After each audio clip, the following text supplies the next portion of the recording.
In this short video, we'll be going over predicting returns and bubbles. So theoretically, if someone were to ask you to pick a stock that would best make the most money in the future, how would you pick it? Well, let's go over three basic approaches that can cover that. The first is the fundamental analysis.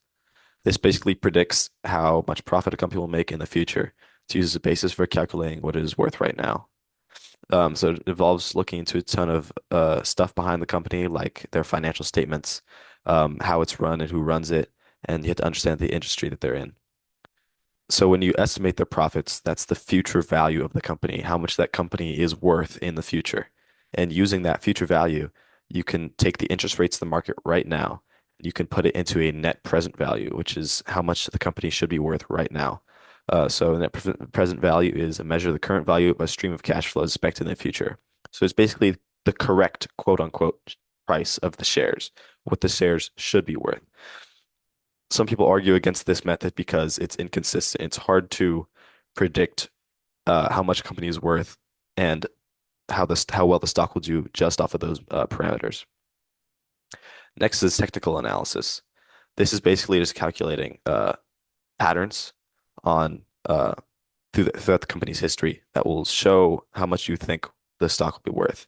So it analyzes past movements of a stock price to try and predict future movements. It looks for patterns that could reveal what's going to happen. And it's pretty much done by computers. A human can't really do it.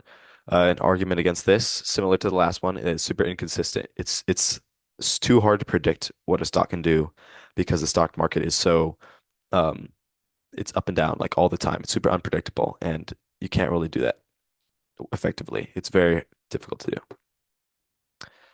Next is the efficient market hypothesis. This one is the quickest, cheapest, and simplest approach, and people find that it works best, much better than a trying to predict what the market will do and trying to beat the market. So, the efficient market hypothesis is a thing that states that market prices incorporate all available information and therefore represent true value as is possible. Basically, it's saying the price of a stock is how much it should be worth. There's no beating the stock or beating the market like anything like that. You are given all the information you need with the price of the stock, and you should use that to base if you buy it or not. Um, like I said, it works well because it's really difficult to outsmart the market. So basically, simpler is better kind of way. An argument against this can be that the same asset can be traded at different prices in different markets. Maybe I'm using Schwab as opposed to SoFi for trading stocks, and maybe they're worth different amounts. Or maybe you're over weekend trading and the stocks cost more because there's a fee. So therefore, that would mean that not all information is being used because the prices are different. Because if they'd be the same, then all of it would be used.